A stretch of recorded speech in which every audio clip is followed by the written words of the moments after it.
Caledonia inshore forecast covering the area from the market tire to at the market point.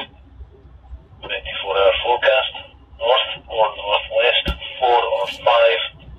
Decreasing 3 at times later. Moderate or rough. Thundery showers. Mainly good. An 8-hour drive is about the limit of what you want to do for a weekend, but it's always worth it when you get there. 5 hours or so. Normally a bit of a rush, but you're all quite excited on the way up. It's nice. And, just thinking about what you've forgotten and missing the traffic. Sometimes if I can escape from work early, I'll go on some of the back roads and have a bit of a blast, a bit of fun. You drive through Loch Lomond and from Tyndrum down to Oban, if you get a clear road and you're still in daylight, can be really good. It can be a really fun drive. I quite enjoy coming up actually. I do always think that it's going to be a bit of a bind. 5 or 6 hours on the road is quite a long time, but that's part of the experience of the trip, is travelling with different people and getting to know them.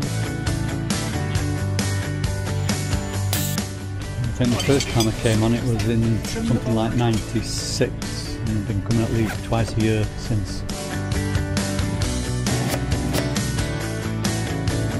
There's always a chance of going somewhere different and trying something different, and it's just always a good crack. We'll be going portside. And it's wild, and you never quite know what you're going to get. You can get absolutely stunning days, and it can be just like the Caribbean. More often than not, it's going to be a little bit wild and a little bit more challenging, but there's still something that's, I don't know, there is a little bit of spirituality about going into really wild, remote places and going with whatever the weather and the elements chuck at you. When the weather's good, the scenery's good. I enjoy it, apart from when it's a bit rock rolly and get seasick.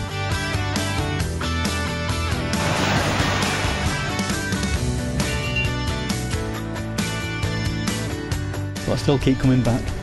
The good thing about Oban and the sound of Mull is that even for somebody who's violently seasick, as soon as it starts getting rolly like me, you can still get into somewhere where you can dive.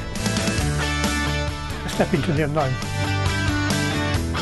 There's something about this thing that sorts people out to challenge them against their bodies.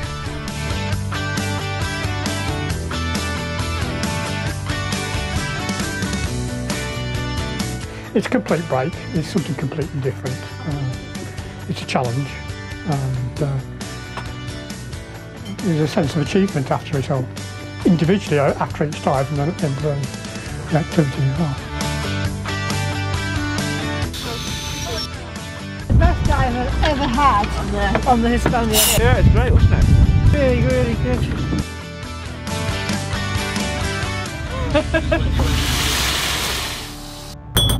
There's a core of old friends and people that I've known I've been diving with a very long time, but every now and again just a little bit of a turnover of new people who come along, and that makes it really interesting as well, because you get to see old friends, but I also get to meet some new people and find out a little bit more about some of the different things that are going on in the dive club. Because of the geography, there are lots of mountains, lots of small islands, lots of sheltered water, which means there's plenty of stuff to go to dive in.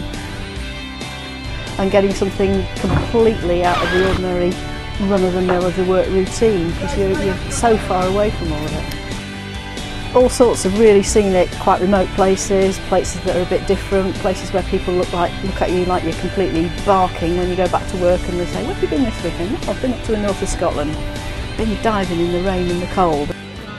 We went into a little pub called the Old Forge, and it's really good because it's something I've read about in the Guardian Travel Extra as being a mega adventure, and it's just incidental to the diving weekend that we're having over Easter. Great little pub, and then we went to the village hall for the Cayley night. We even did some dancing as well.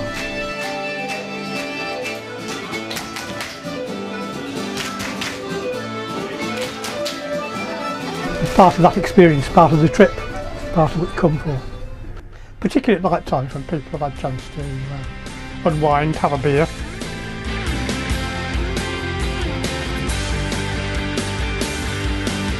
I like going to Tobermory, Mishnish, We'll love doing a scallop dive. It's just a nice chill out weekend. It was great today. Went straight down 35 metres and there was just a family of scallops waiting for us on the floor. We didn't have to travel anywhere really. We picked one up. As soon as you picked one up there was one next to it and one next to it. So before we knew it we had a bag full in the first 5 minutes, and then we just carried on and went up a wall.